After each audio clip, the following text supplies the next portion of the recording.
दास शांत हों, जिनके गुणों के गान में बेवर्धमान महान जिन विचरे हमारे ध्यान में। 5 दिन निकल गए हैं और आज 6वां दिन है। उत्तम संयम धर्म पर अपन को चर्चा करनी है। धबला में संयम की व्याख्या जो दी गई है उसमें लिखा है संयमनम संयमा, अपने उपयोग को चारों तरफ से समेट कर अपने आत्मा में लगाना, ये वास्तव में संयम धर्म है।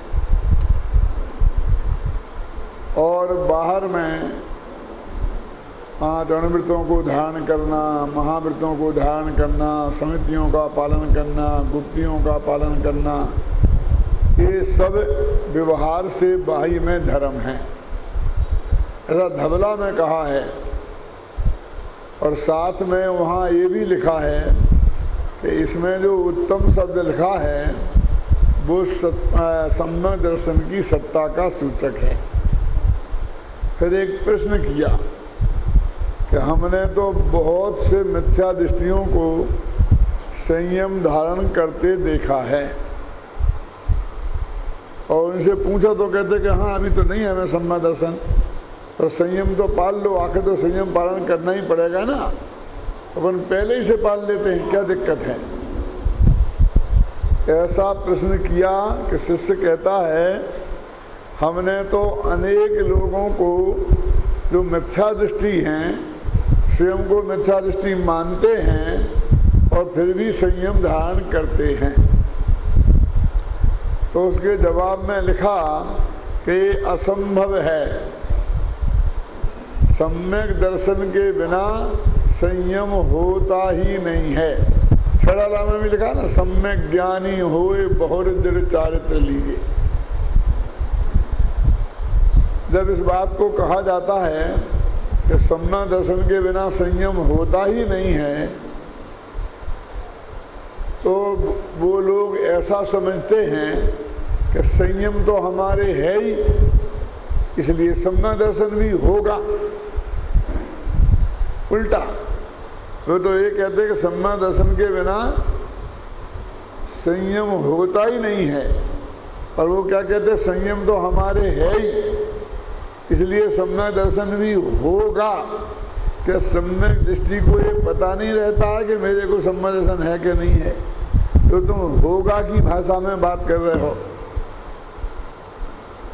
तो सम्यक दर्शन सहित छड़ाला में बहुत अच्छा लिखा है, इन जुत विषयन में जो प्रवर्ते ताको जानो मिथ्या चरित्र। मिथ्या चरित्र क्या है? इन जुत माने क्या? इन जुत माने मिथ्या दर्शन और मिथ्या ज्ञान, इनका नाम है इन। और इन जुत माने जिसके मिथ्या दर्शन और मिथ्या ज्ञान है, वो कोई भी क्रिया पाले, अणुव्रत पाले, महाव्रत पाले, समिति पाले, गुप्ती पाले, तो उस सबका नाम मिथ्या चारित्र है। और इनसे रहित माने हमें सम्यक ज्ञान हो तो उसकी जो भी क्रियाएं हैं वो सब सम्यक चारित्र के खाते में जाती हैं। क्यों? क्योंकि सम्यक और मिथ्या नाम सम्यक दर्शन के कारण पड़ता है। अब संयम के बारे में अपन थोड़ी चर्चा करें।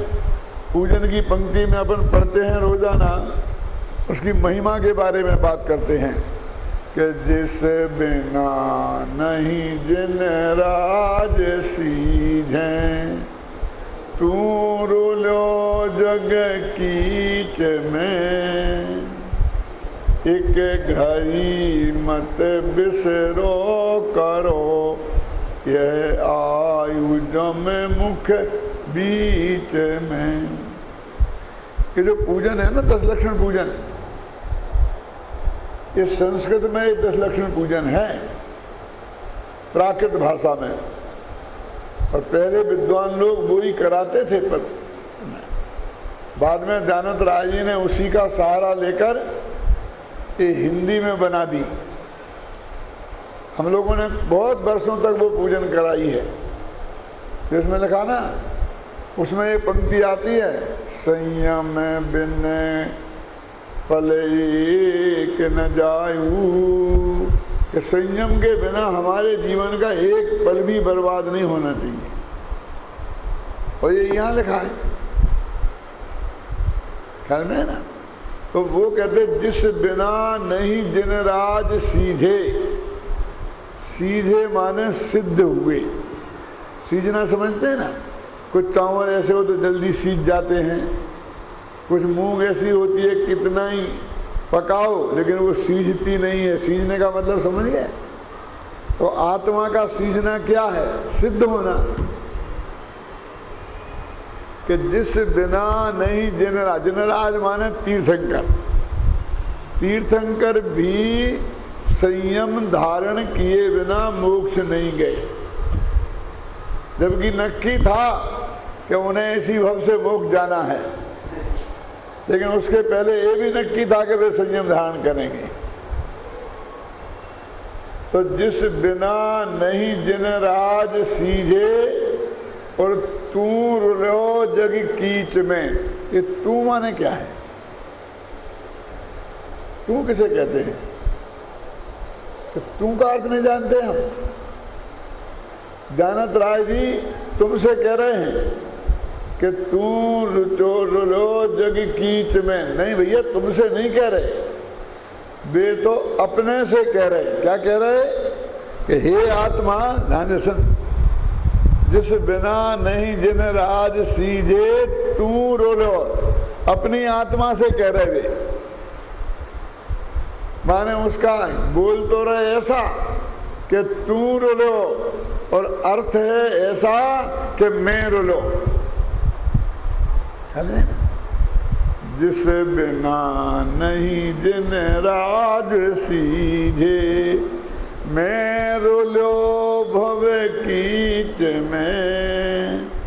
अरे तुम रुले भव कीच में, ये सब रुले भग कीच में।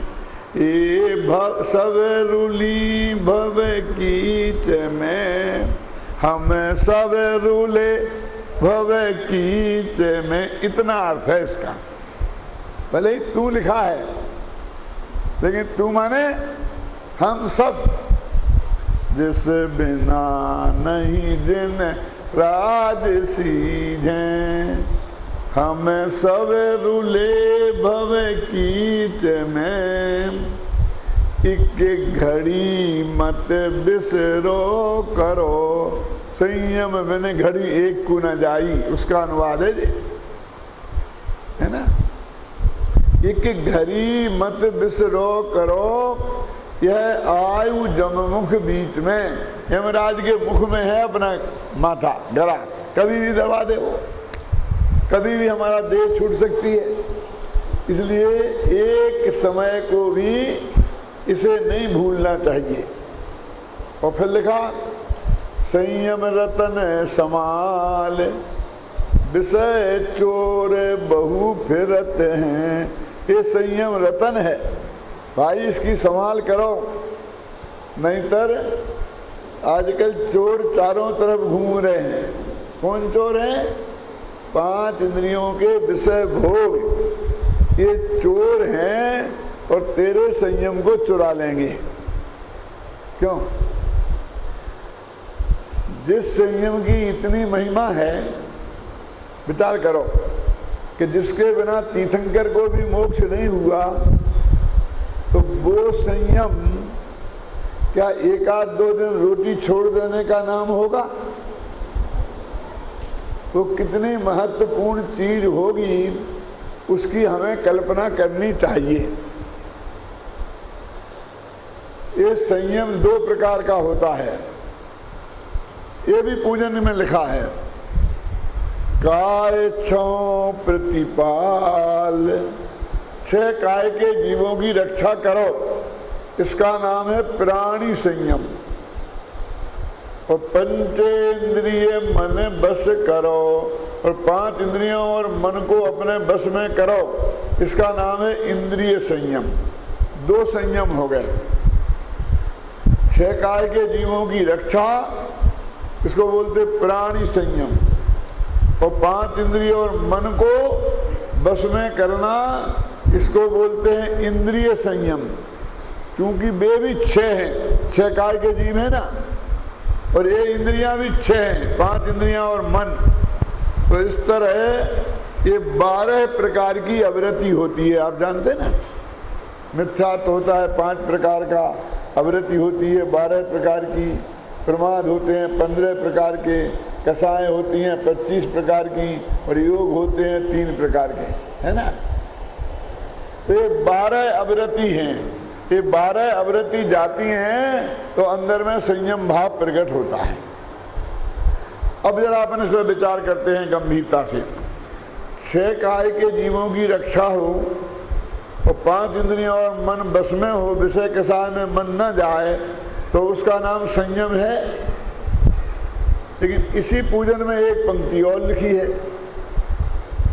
स्वर्ग नरक पशु गति में नाही, कि ये संयम स्वर्गों में नहीं है और नरकों में नहीं है, और त्रिंत गति में भी सकल संयम नहीं है। देश संयम हो सकता है ना।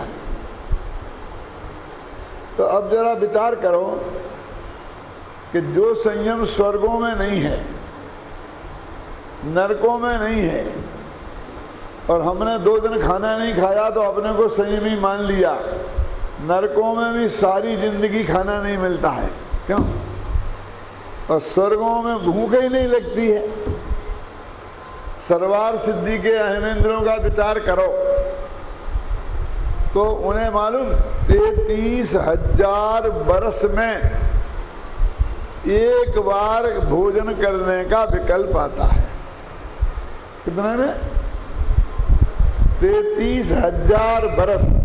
एक नियम है कि जितने सागर की आयु उतने 1000 वर्ष में भोजन की इच्छा होती है। तो वहाँ 33 सागर की आयु है। 9वें गिरिवक में 31 सागर की आयु है, तो 31,000 वर्ष में। 16वें स्वर्ग में 22 सागर की उत्कृष्ट आयु है, तो वहाँ 22,000 वर्ष में। समझ गए? सो भी गले से ही अमृत झर जाता है और भूख तृप्त हो जाती है, जवान जूठी तब भी नहीं होती। बोलो। और उनको आचार्य कह रहे कि वे असंयमी हैं, उन स्वर्गों में संयम नहीं है। तो खाना नहीं खाने का नाम संयम होता तो उन्हें तो होना ही चाहिए था ना, उन्हें क्या दिक्कत है?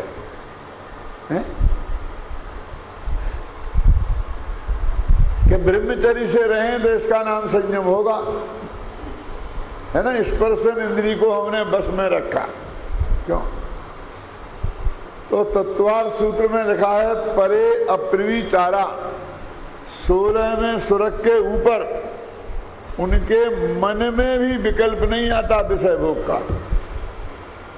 पहले दूसरे स्वर्ग में तो जैसा मनुष्यों के स्पर्शन इंद्री का विषय भोग है ना, ऐसा ही वहां है। लेकिन ऊपर ऊपर शेषा छूने मात्र से, फिर शब्द सुनने मात्र से, रूप देखने मात्र से, ऐसा होता है। और 16वें स्वर्ग के ऊपर परे अप्रिविचारा, मन में विकल्प भी खड़ा नहीं होता। ऐसे ब्रह्मचारी हैं वे। 5वें स्वर्ग के लोकांतरिक देवों को तो ब्रह्मचारी ही कहते हैं, फिर भी आचार्य कहते हैं उनके संयम नहीं है। रसना इंद्री का तो बता ही दिया अभी, स्पर्शन का और रसना का कि 33,000 वर्ष में आता है। ऐसे ही घ्राण, कर्ण, चक्षु इंद्री का सिनेमा मिनेमा जाना देखना तो बहुत दूर की बात है। सर्वार सिद्धि के अहमेंद्रों को पंच कल्याणक भी देखने का भाव नहीं आता। ये मोक्ष कल्याणक में, केवल ज्ञान कल्याणक में भी नहीं आते, अपने ही घर रहते हैं आराम। और गंदे गंदे गाना सुनना तो बहुत दूर की बात है। बढ़िया से बढ़िया आध्यात्मिक भजन, भगवान का प्रवचन सुनने का भाव नहीं आता। समूह समय में प्रवचन सुनने नहीं आते। ये सब अपने घर से मैं नहीं कह रहा हूँ, सब शास्त्रों में लिखा है, और दिगंबर श्वेतांबर सबके शास्त्रों में लिखा है। यदि इन सब का नाम संयम होता, क्यों कहना पंचेंद्रिय मन बस करो, तो उनके संयम होना चाहिए था। अब हिंसा तो 6 काय के जीवों की हिंसा की बात करो, तो सर्वार सिद्धि के देवों से सारी जिंदगी में एक जीव का भी घात नहीं होता, क्योंकि उनका तो शरीर अप्रतिघाते होता है ना। कहीं भी जाएं कैसे हैं तो किसी को ठक्कर नहीं लगती क्या? है?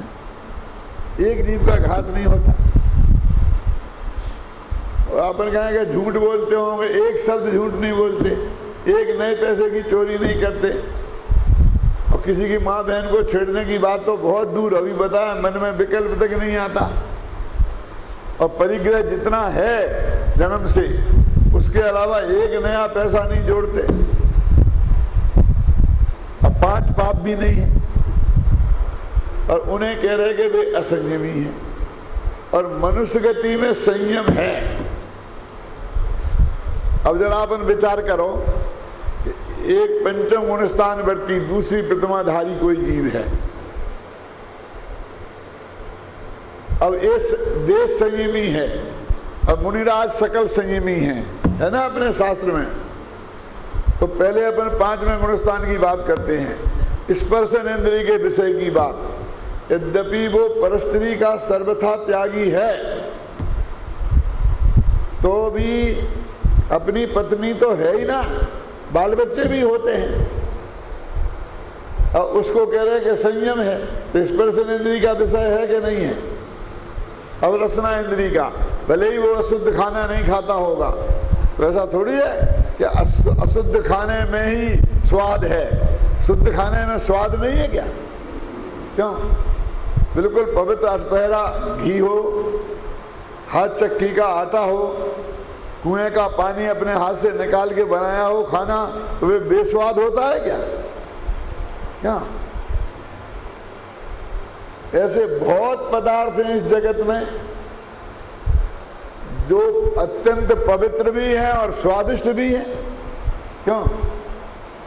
तो जब वो खाता है तो उसका स्वाद उसे आता ही होगा, लेता ही होगा ना, फिर भी उसे संयमी कह रहे। ज्ञान चक्षु कर्ण इंद्री का भी, अरे ना से सिनेमा के गाना सुने, लेकिन आध्यात्मिक भजन तो प्रेम से सुनता ही होगा ना। ना देखे टीवी, सिनेमा ना जाए, लेकिन कभी मैना सुंदरी का नाटक आए फिल्म में, तो वो तो देखा कि नहीं देखा? क्यों जी, महाभारत और रामायण भी देखता ही है। मेरे कहने का मतलब ऐसा कर्ण इंद्री का, चक्षु इंद्री का विषय उसके है, ना इत्र फुले लगाए, लेकिन चंदन में जो सुगंधी है वो तो उसे आती ही होगी ना। मेरे कहने का मतलब 5 इंद्रियों के विषय उसके विद्यमान हैं, और कितनी ही भी हिंसा से बचे, लेकिन 30 जीवों का भी घात मुनिराजों से भी हो जाता, घबराना नहीं। 4 हाथ जमीन देख के हिरिया समिति में पूर्वक चलते हैं कि नहीं? तो मैं आपसे एक बात पूछना चाहता हूँ, क्या 30 जीव इतने छोटे नहीं होते हैं कि जो 4 फुट से दिखाई ना दें? क्यों? बोलो आप जरा बताइए, आप पढ़िए जरा इसके अक्षर। नहीं पढ़ सकते हैं तो 4 फुट आ जाइए यहाँ, फिर पढ़ के बताइए। नहीं दिखेंगे तो जो 30 जीव इतने छोटे होंगे वे तो नहीं दिखेंगे ना। तो वे तो पैर के नीचे आगे मर ही सकते हैं, घुटनों में आंखें तो है नहीं, क्या करेंगे? अब हमारी आंखें इतनी ऊंचाई पे हैं, जब चलेंगे तो इससे ज्यादा कि हम 4 हाथ से ज्यादा नहीं देख सकते। आएंगे कि नहीं आएंगे? बोलो, जीवों का घात उनसे हो सकता है कि नहीं हो सकता है? फिर भी वे संयमी हैं, और उनसे एक जीव का घात नहीं होता, वे असंयमी हैं। क्यों? स्थूल झूठ नहीं बोलते, लेकिन सूक्ष्म झूठ माने अपने घर की सब बातें खोल के दुनिया को थोड़ी बता देंगे। हैं? चोरी सेल टैक्स की भी नहीं करते, इनकम टैक्स की भी नहीं करते, और दूसरे घर में डाका भी नहीं डालते हैं, लेकिन पत्नी पतियों की जेब में से रुपया तो निकाल ही लेती है ना।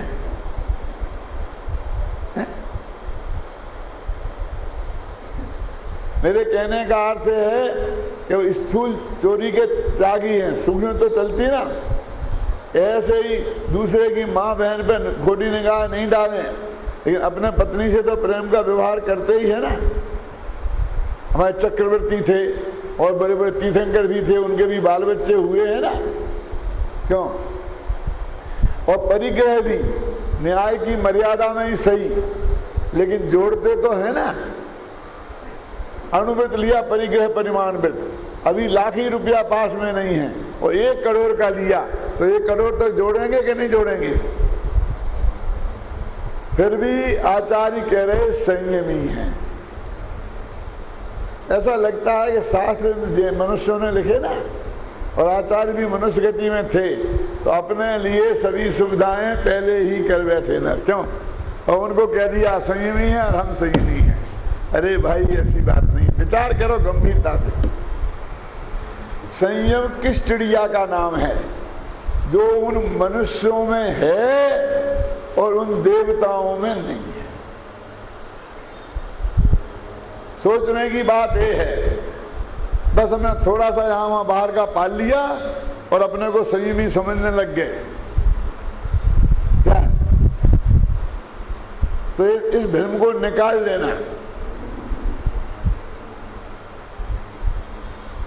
देखो, शास्त्रीय भाषा में बताता हूँ कि उनके जो सम्यक दृष्टि हैं इंद्र, उनके अकेला अनंतानुबंधी कसाई गई है, और ये पंचम गुण स्थान वालों के अनंतानुबंधी और अप्रत्याख्यान 2 कसाएं चली गई, 2 चौकड़ी चली गई, समझ गए? और मुनिराज हो तो 3 चौकड़ी चली गई। उससे जो आत्मा में शुद्धि प्रकट हुई है वो है असली संयम। क्या समझ में आया कि नहीं? असली संयम क्या है? ये तो बाहर की चीजें हैं भाई साहब, कि काय छो प्रतिपाल, पंचेंद्रिय मन बस करो। अरे भाई, 6 काय के जीवों की रक्षा तुम क्या करोगे? ना तुम मार सकते हो, ना किसी को बचा सकते हो। समय सार में लिखा है कि नहीं? निज आयु क्षय से मरण हो, यह बात जिन बर ने कही, तुम्हें बचा कैसे सकोगे जब आयु दे सकते नहीं। निज आयु से जीवित रहें, यह बात जिन बर ने कही, तुम्हें मार कैसे सकोगे जब आयु हर सकते नहीं। ये तो बहुत बाहर की स्थूल बातें हैं भाई साहब। अभी हम बाहर के स्थूल संयम को भी ढंग से नहीं पहचानते हैं, तो अंतरंग के संयम की बातें तो बहुत दूर हैं। क्यों? अब जब 6 काय के जीवों की हिंसा की जब भी बात आती है तो हमें वही कीड़े मकोड़े, क्यों, और वही 6 काय दिखते हैं। कौन कौन दिखते हैं ना? बोलो जरा, स्थावर कौन है? तो पृथ्वी का है, जल का, अग्नि का है, वायु का है, वनस्पति का, ये हो गए ना। और त्रिश कौन है? 2 इंद्रिय, 3 इंद्रिय, 4 इंद्रिय, 5 इंद्रिय, क्यों है ना? 2 इंद्रिया दिया त्रिषा, ये सब जीव त्रिश है ना। तू क्या है? त्रिश का स्थावर। अपन भी इनमें है क्या नहीं है? क्यों? तो जब भी बात आती है तो दूसरों को मारने और बचाने की बात ही करता है। अपना आत्मा भी जीव है और उसकी भी हिंसा हमने कितनी की। क्यों? 5 इंद्रियों के विषयों में उलझाकर इन 3 लोक के नाथ की हमने क्या दुर्दशा कर दी। गुरुदेव फरमाते थे ना, बीड़ी बिना चले नहीं, सिगरेट बिना चले नहीं, चाय बिना चले नहीं। क्यों? कि 3 लोक के नाथ की हमने क्या दुर्दशा कर दी। मैं रेल के डब्बे में बैठा था, बाथरूम में गया तो वहाँ सिगरेट के सैकड़ों ठूंठ पड़े थे। तो मैंने लोगों से पूछा, भैया ये क्या है यहाँ? बोले आपको नहीं मालूम, एसी का डब्बा है ना, तो अंदर तो सिगरेट पी नहीं सकते, तो लोग यहाँ आकर पीते हैं। क्यों पीते हैं? कि नहीं पिए तो पेट साफ नहीं होता। मैंने कहा ये खाने पीने की जगह है? पर तो 3 लोक के नाथ की हमने क्या दुर्दशा कर दी है?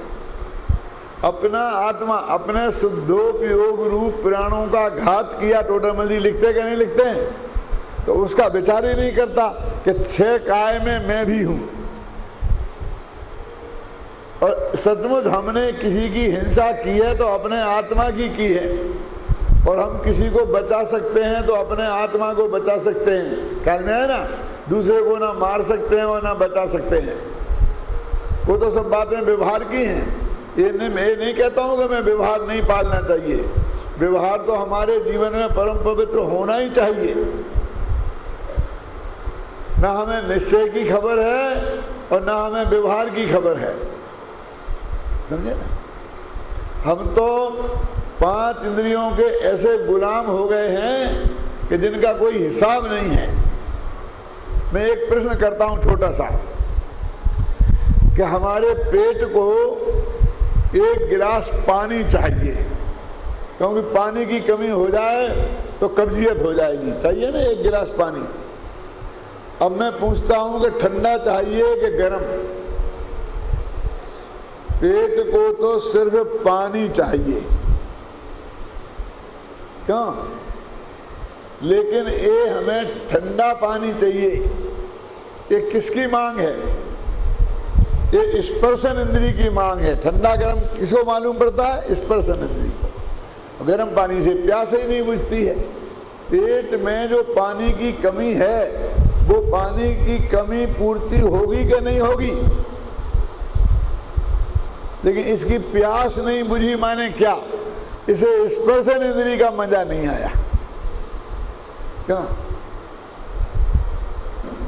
तो हम होटल में गए और ठंडा पानी, तो उसने ठंडा पानी हमें दिया, तो पिया तो कहा ठंडा तो है लेकिन मीठा नहीं है।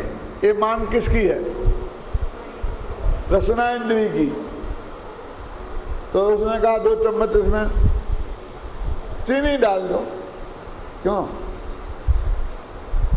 अब कहा कि ठंडा भी है और मीठा भी है लेकिन सुगंधित नहीं है। तो आजकल वो सुगंध भी आने लगी जो पानी में डाली जाती है। क्यों? ये किसकी मांग है? घ्राण इंद्री की। अब कहा अब तो पियो भाई साहब। क्या पिए? सफेद सफेद, कम से कम ब्रांडी नहीं हो तो ब्रांडी का कलर तो हो।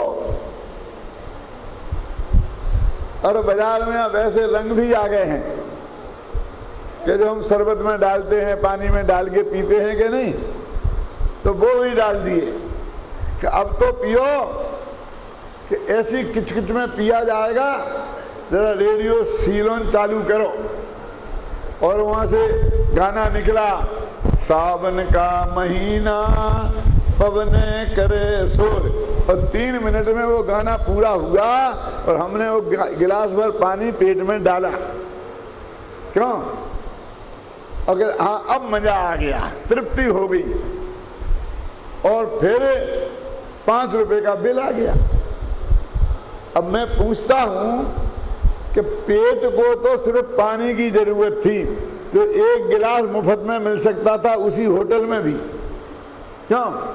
ये 5 रुपए आपने खर्च किए तो पेट के लिए किए, कहते पापी पेट पीछे लगा है ना तो सब कुछ करना पड़ता है। क्यों? ये पेट के लिए किया कि 5 इंद्रियों की गुलामी के लिए किया है? समझ गए आप?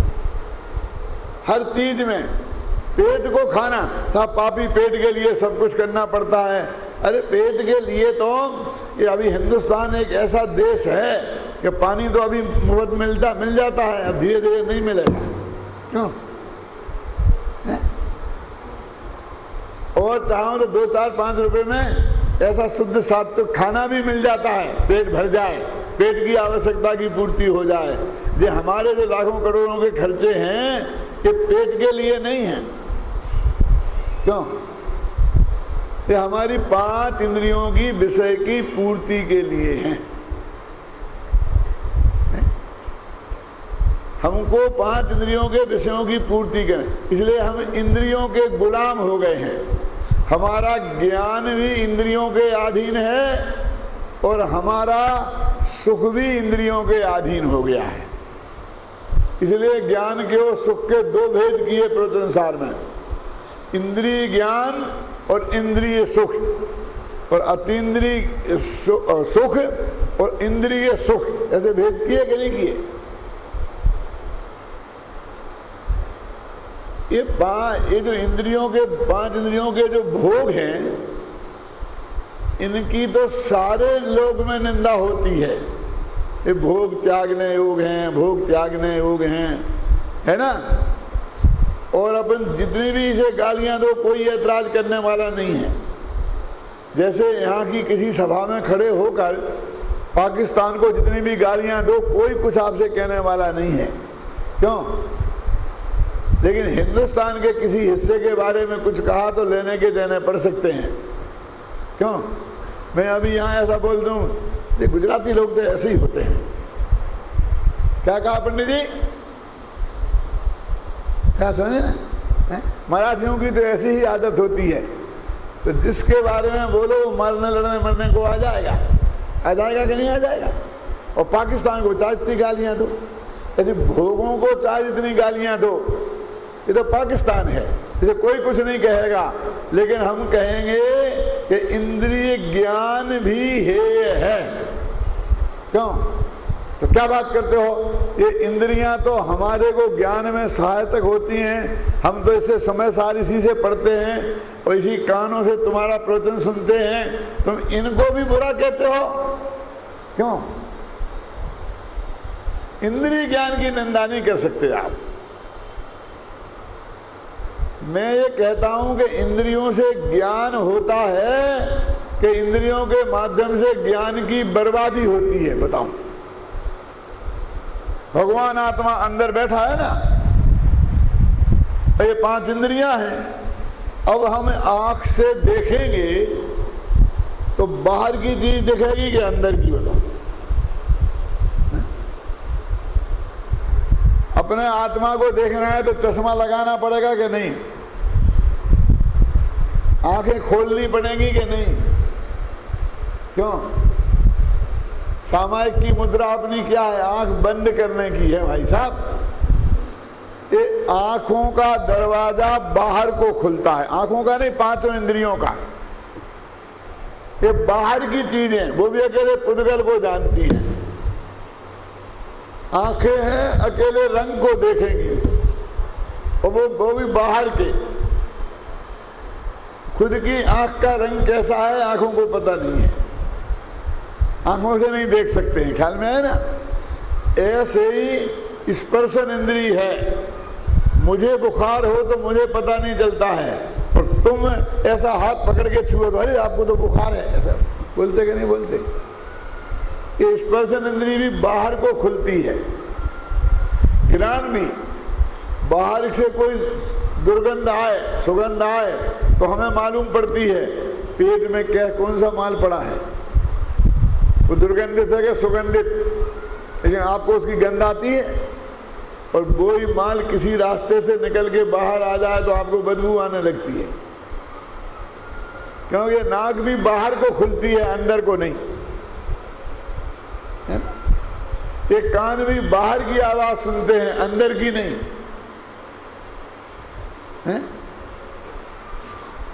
स्पर्शन, रसना, घ्राण, चक्षु, कर्ण, ये सब चीजें बाहर की तरफ खुलते हैं और भगवान आत्मा अंदर है। इसलिए ये इंद्रियां आत्मा के दर्शन करने के काम नहीं आती। इसीलिए अपने ध्यान की मुद्रा इन आँखों को बंद करने की होती है। आँखों पे तो आँखों रूपी दरवाजे पर किवाड़ हैं, तो ना बंद कर सकते हो, खोल सकते हैं ना, लेकिन कान में तो कोई किवाड़ ही नहीं है, ये तो बंद ही नहीं कर सकते। आवाज़ें चारों तरफ की आएंगी तो हम सुनने को बाध्य हैं। ऐसे ही गंध बाहर से आएगी, नाक में टकराएगी तो हम नाक तो बंद कर नहीं सकते हैं, क्यों? सांस तो लेनी पड़ेगी ना। तो निरंतर ये बाहर के पदार्थों की जानकारी इन इंद्रियों के माध्यम से आत्मा करता रहता है और आत्मा को जानने के लिए 1 मिनट की फुर्सत नहीं मिलती। जब तक ये इंद्रिय ज्ञान रहेगा तब तक बाहर के पदार्थ खासकर पुद्गल ही जानने में आता रहेगा। इसलिए मैं कहता हूँ कि ये आत्मा तो एक ऐसा सेठ हो गया है कि जिसकी टेबल पर 5-5 फोन रखे हैं। एक सच्ची घटना है, मैं बहुत दिन पहले के 35 साल पहले भूलेश्वर के मंदिर में प्रवचन करने मुंबई आया था। वहाँ पर एक सेठ जी थे बहुत बड़े, मेरे प्रवचन में आते थे और मैंने उनसे कहा कि सेठ जी, यदि आप सरकारी नौकरी करते होते तो 60 वर्ष में रिटायर्ड हो जाते और अभी 75 के हो गए और अभी तक रिटायरमेंट नहीं है, क्यों? ये क्या बात है? बोले मैं कुछ करता ही नहीं हूँ, रिटायर्ड नहीं हूँ, बिल्कुल रिटायर्ड हूँ। अच्छा, रिटायर्ड हो तो ऑफिस क्यों जाते हैं? अरे ऑफिस में मैं कुछ नहीं करता, मेरा कमरा अलग है, वो सारे आपकी किताबें भरी पड़ी हैं, उसमें सारे शास्त्र ही शास्त्र हैं और मैं उसका स्वाध्याय करता रहता हूँ। मैंने कहा गजब हो गया, मंदिर में तो स्वाध्याय करने के लिए बहुत लोग आते हैं, घर पे भी स्वाध्याय कक्ष बना लेते हैं, लेकिन तुम ऑफिस में स्वाध्याय करते हो, ये मुझे बहुत अद्भुत बात लगी। तो मैंने कहा मैं आ सकता हूँ कि नहीं? आपकी बात जुदी है, आप पधारो देखो। मैंने कहा ऑफिस का वो कमरा मुझे जरूर देखना है जहाँ आप स्वाध्याय करते हैं। मैं गया, जब मैं गया उनके कमरे में गया तो सेठ जी एक फोन से बात कर रहे थे। वो फोन बंद नहीं हुआ तो दूसरे फोन की घंटी बज गई, वो उठाया, उससे बात करने लग गए। वो बंद नहीं हुआ तो तीसरा बज पड़ा। एक अंतर मुहूर्त तक मैं खड़ा ही रहा, लेकिन सेठ जी को फुर्सत नहीं मिली। फिर हाँफते हुए बोले कि आओ पंडित जी, अंतर मुहूर्त बाद विराजो। मैंने कहा गजब हो गया, आप तो कहते थे कि आपके कमरे में कोई नहीं आ सकता। बोले कौन आया आपके अलावा? मैंने कहा ये फोन तो चले आते हैं, इन्हें तो कोई रोक टोक ही नहीं है, ये तो किसी से कोई पूछता ही नहीं है, क्यों?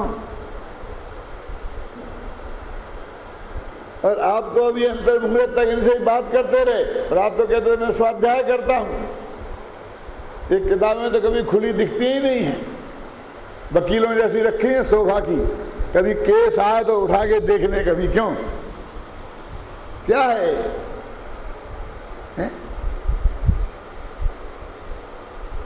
बोले तो अच्छा क्या करूं मैं, यहाँ नहीं आया करूं?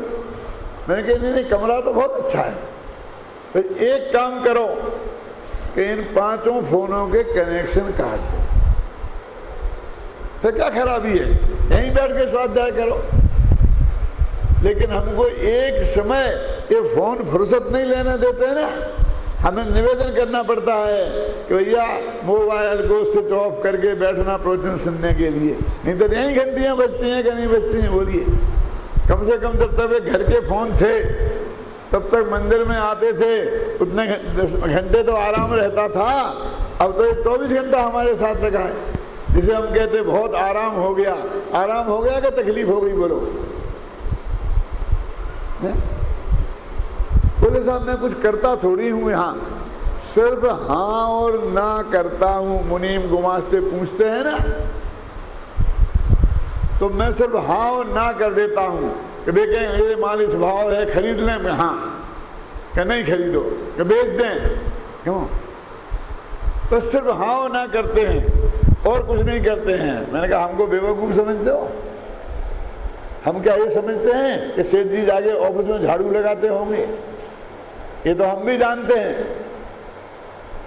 लेकिन ये हाँ और ना जो तुम कह रहे हो, अब कल से तुम्हारी तरफ से हम हाँ और ना कर दिया करेंगे। क्यों? अरे क्या बात करते हो, हमारा दिवाला निकालना है क्या? ये हाँ और ना ऐसे ही थोड़ी की जाती है, पूरे मार्केट को ध्यान में रखना पड़ता है। क्यों? और वित्त मंत्री का भाषण क्या आया वो भी ध्यान में रखना पड़ता है।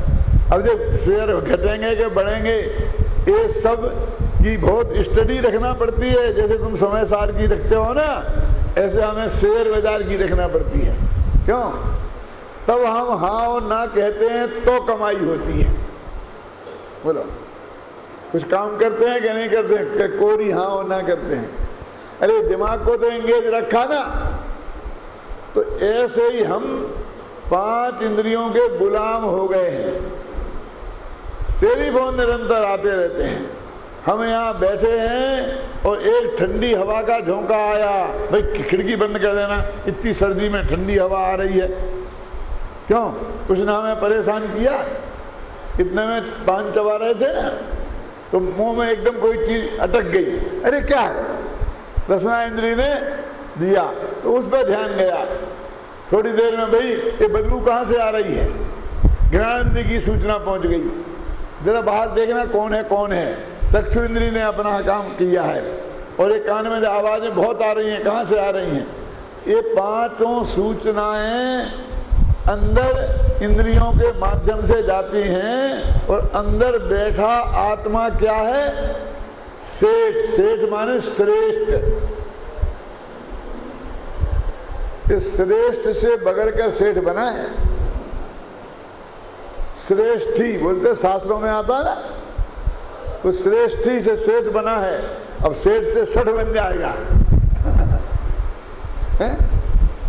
मेरे कहने का मतलब ये है कि इन 5 इंद्रियों के माध्यम से हमारा ज्ञान पर में लगकर बर्बाद होता है। प्रति समय हमारा ज्ञान इतना पैदा होता है कि उसे हम अपने आत्मा में 1 सेकंड को लगाएं तो सम्यक दर्शन हो जाए, और अंतर मुहूर्त को लगाएं तो केवल ज्ञान हो जाए। बोल, कितनी कीमती चीज है। और इतनी कीमती चीज हम के क्या क्या देखने में, बाहर को देखने में बर्बाद कर रहे हैं। बोलिए, कितना बर्बाद किया हम ऐसे ज्ञान को कि यदि वो ज्ञान, हमारा ज्ञान और हमारे आत्मा में लगे तो हमारा कल्याण हुए बिना नहीं रहे। और हमने कितना बर्बाद किया है 24 घंटे इन 5 इंद्रियों के विषयों में लगाने में। इसको बोलते हैं क्या, वो है ना इंद्रिय संयम, इंद्रिय का असंयम। अकेला यही नहीं कि हम 5 इंद्रियों के विषय भोगें तो इंद्रियों का असंयम कहलाएगा। ये पर पदार्थों में ज्ञान को जान जान कर बर्बाद करना, ये भी इंद्रियों का असंयम है।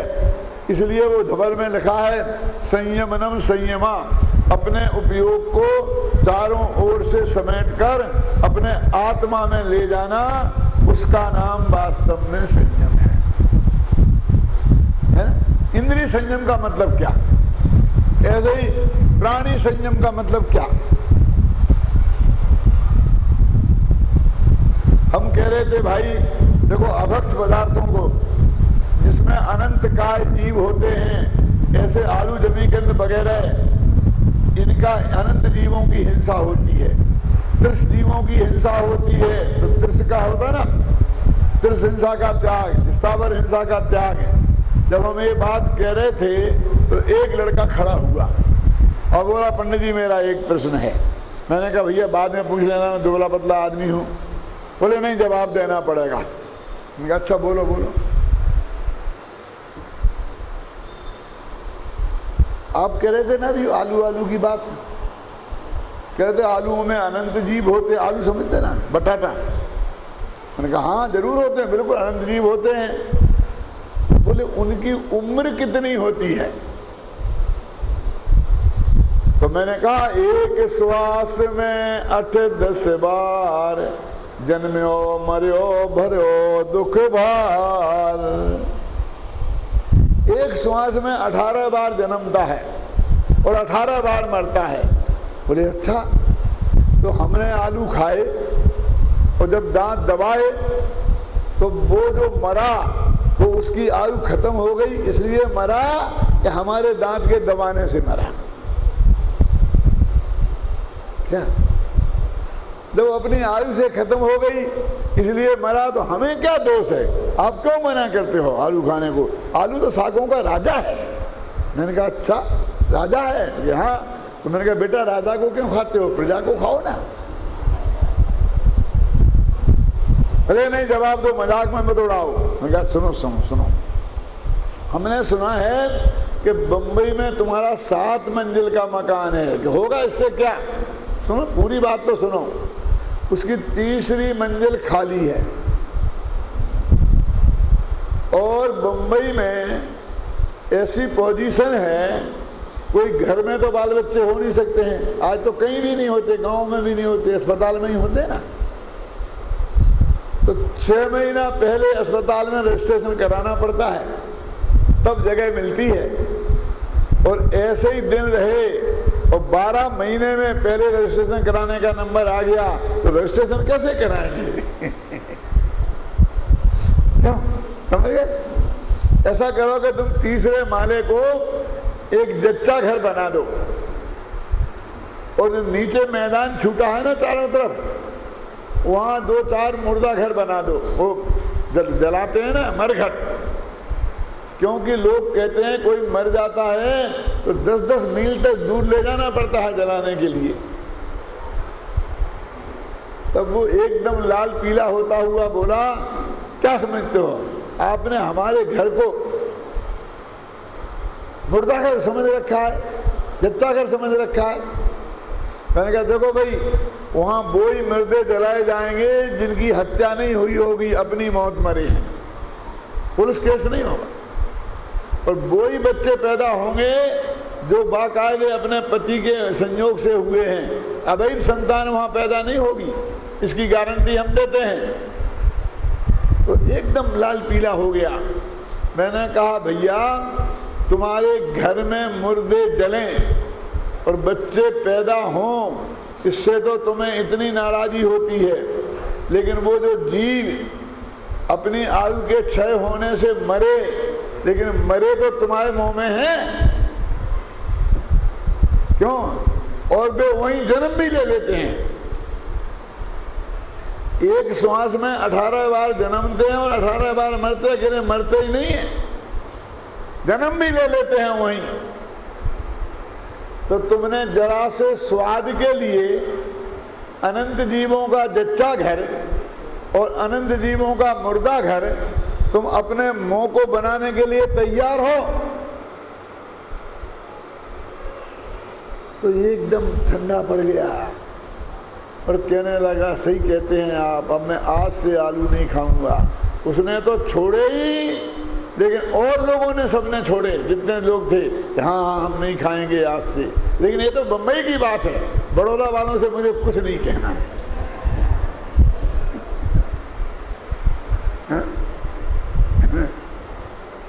समझ में आया कि नहीं आया? जरा विचार करो कि हमने अपने पेट को कब्र बना दिया है। शास्त्रों में बराबर है ना अपने यहाँ, अभक्ष का वर्णन है कि नहीं है? जिसमें बहुत त्रिश जीव हों वो त्रिशघात, जिसमें बहुत स्थावर जीवों का घात हो वो स्थावर घात, है ना? तो इस तरह से हमने प्राणी संयम को भी कहाँ पाला? अरे व्यवहार से जिसे हम प्राणी संयम कहते हैं, अभक्ष पदार्थों का त्याग तो हमारे जीवन में होना ही चाहिए। अष्टमूल गुणों का धारण, 7 व्यसनों का त्याग, ये तो हमारे जीवन में होना ही चाहिए। लेकिन इतना हो गया तो मैं चौड़ा और बाजार सकड़ा नहीं हो जाना चाहिए। जब तक अपना उपयोग सारे पर पदार्थों से समेट कर अपने आत्मा में नहीं जाएगा, तब तक असली संयम नहीं होगा, नहीं होगा और नहीं होगा। देखो जरा विचार करें आप गंभीरता से।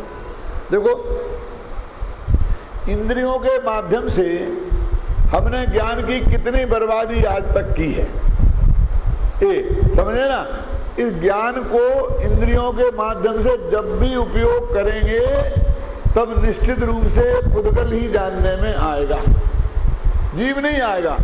क्योंकि आंख सिर्फ रूप को देखती है और आत्मा अरूपी है।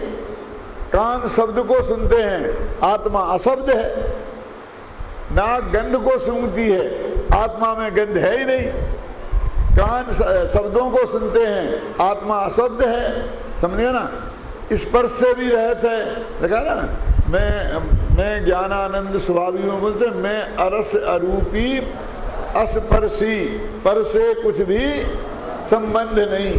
इसलिए वो भगवान आत्मा इन इंद्रियों के माध्यम से जानने में आएगा ही नहीं। इसलिए आत्मा इंद्रियों के जानने में काम आने वाली नहीं है इंद्रियां। इसलिए इनको इसे अपने उपयोग को हटाएं, न केवल इनके भोग पक्ष को छोड़ें, लेकिन इनके ज्ञेय पक्ष को भी छोड़ें, तब इंद्रियां जीती कही जाएंगी। अन्यथा इंद्रियां जीती नहीं मानी जाएंगी। ख्याल में है ना। इंद्रियों का जीतना इसका नाम नहीं है। और जीतना किसे कहते हैं? किसी को मारना पीटना पड़ता है जीतने के लिए। जरा जीतने की परिभाषा समझो कि आप रेलवे स्टेशन पर गए और आपके पास सामान है, तो कुली आया सुनने, और उसने हाथ लगा दिया, अब दूसरा कुली उठाएगा नहीं। 50 रुपये की मजदूरी होती है और वो 500 रुपया मांगने लग गया। उसने देखा कि सेठ जी तो उठा के ले नहीं जा सकते हैं और दूसरा कुली उठाएगा नहीं। जरा समझना, 500 रुपया मांगने लग गया और आपने बहुत डांटा, फटकारा, समझाया, पुचकारा, विनय की, लेकिन कुछ नहीं, बस आपकी गाड़ी चूक रही है। बोलो, अब आपने कहा अच्छा चल ले चल, 500 रुपया देंगे, और कुली के माथे पे रखा है सामान। कौन जीता? कुली के आप। भले ही कुली माथा पे बदन ढो रहा है, सांस ख्याल में आई ना, लेकिन आप अपने को हारा हुआ महसूस करते हैं और वो अपने को जीता हुआ महसूस करता है। करता कि नहीं करता है? लेकिन आपके पास ज़्यादा सामान नहीं है, तो कुली से कहा, तो उसने 500 रुपये मांगे, आपने कहा 50 लेगा कि नहीं लेगा? कि नहीं 50 में तो नहीं जाऊंगा, 400 दे देना। कि मैं कह रहा हूँ 50 लेगा कि नहीं? कि मैं भी 50 से तो नहीं ले जाऊंगा। उठाया सामान और लेके चल दिए। तो आप ऐसा महसूस करोगे कि मैं जीता, और कुली ऐसा महसूस करेगा कि मैं हार गया, है ना। हालांकि तब सामान कुली के माथे पे था और अभी आपके माथे पर है, आप कुली बन गए हैं। फिर भी आप अंदर में जीते महसूस करेंगे। इंद्रियों को जीतना माने क्या? इनकी गुलामी छोड़ना माने क्या? इनके बिना अपना काम चला लेना, इसका नाम है इंद्रियों को जीतना। समझे ना? इनको तोड़ फोड़ करना, इसका नाम जीतना नहीं है। इंद्रियों के वास्तविक जीतने का अर्थ यह है कि इनके बिना अपना काम हम चला लें, तो इंद्रियों को जीतना है। ऐसे ही जो स्थावर प्राणी संयम और जो इंद्रिय संयम है, इसे लिखा ना, काय छहों प्रतिपाल पंचे इंद्रिय मन बस करो, ये हो गया व्यवहार। और संयम रतन समान, कहते अंदर में ब्रह्म भाव अंतर लखो आता ना, उसमें अपने आत्मा को अंदर में देखना, वो वास्तव में निश्चय संयम है। तो असली संयम तो अपने उपयोग को सारे जगत से समेट कर अपने आत्मा में लाना है और ये 6 काय के जीवों की रक्षा और 5 इंद्रियों के विषयों की प्रवृत्ति से निवृत्ति, ये व्यवहार संयम है। जिसके अंतरंग में संयम होता है उसके नियम से ये बाहर का व्यवहार संयम होता है और होता है। लेकिन जिसके अंतरंग में संयम नहीं है उसका बाहर से कैसा ही संयम पाले, लेकिन वो अंतरंग का संयम उससे नहीं होगा। अंदर से बाहर की व्याप्ति है, बाहर से अंदर की व्याप्ति नहीं है। व्याप्ति समझते ना, कि एक होगा तो दूसरा होगा ही होगा। अंदर में यदि अनंतानुबंधी कसाय और अप्रत्याख्यानापन कसाय चली गई तो बाहर में भी वृत्त प्रतिमा के भाव होंगे और होंगे ही। अंदर से यदि 3 कसाएं चली गई, 3 कसाय चौकड़ी, तो बाहर में नग्न दिगंबर दशा नियम से होगी और होगी। ये कोई कहे कि बाई की दशा होए चाहे नहीं होए क्या फर्क पड़ता है, हम तो अंदर से छोड़ देंगे, तो ये संभव नहीं है। अंदर में होगा तो बाहर में गारंटी से होगा, और बाहर में ले लेगा तो उससे अंदर की गारंटी नहीं है।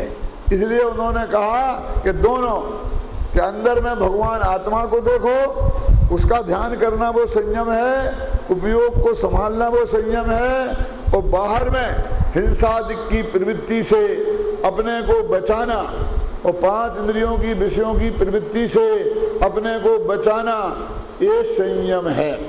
अब ये भी ध्यान से रखना कि भूमिकानुसार होता है। भूमिकानुसार का मतलब क्या है कि 4थे गुणस्थान में हो तो 4थे गुणस्थान के लायक होगा, 5 में हो तो 5 में के लायक होगा, 6वें 7 में हो तो 6वें 7 के लायक होगा। एक भाई थे हमारे में, श्वेतांबर बंधु मित्र थे, तो बोले मैंने पंडित जी 4 बरस से नहीं नहाया, गृहस्थ थे। बोले क्यों? कि नहाना बुरा है ना, अपने मुनिराज नहीं नहाते हैं। तो मैंने कहा 28 गुणों में एक तो मैं पाली लूँ। ऐसा नहीं करें, मुनिराज नहाए तो वे भ्रष्ट हैं और गृहस्थ ना नहाए तो वो भ्रष्ट है। समझ में आया कि नहीं आया? साधु के पास पैसे हों तो वो कौड़ी का, और गृहस्थ के पास पैसे ना हो तो वो कौड़ी का। आप समझ गए ना? अपनी भूमिका के अनुसार अंतरंग का संयम, अपने सम्यक दर्शन ज्ञान पूर्वक आत्मा का अनुभव, आत्मा का ध्यान, वो अंतरंग संयम है, समझे ना? और मनुष्य गति में वो हो गया और देव गति में वो नहीं होता। वो भले ही खाना नहीं खाएं कितना ही वर्ष तक, ख्याल में आए ना, लेकिन वो आत्मा में उपयोग को अंतरंग मुहूर्त तक टिका नहीं सकते। ख्याल में आए ना? उनका चित्त हमेशा अस्थिर बना रहता है, इसलिए उस देव गति में संयम नहीं है और मनुष्य गति में संयम है। तो हम संयम के वास्तविक स्वरूप को पहचाने और अंतर और बाह्य दोनों प्रकार के संयम को अपने जीवन में धारण करके परम सुखी हों, इस मंगल भावना के साथ मैं अभी की बात समाप्त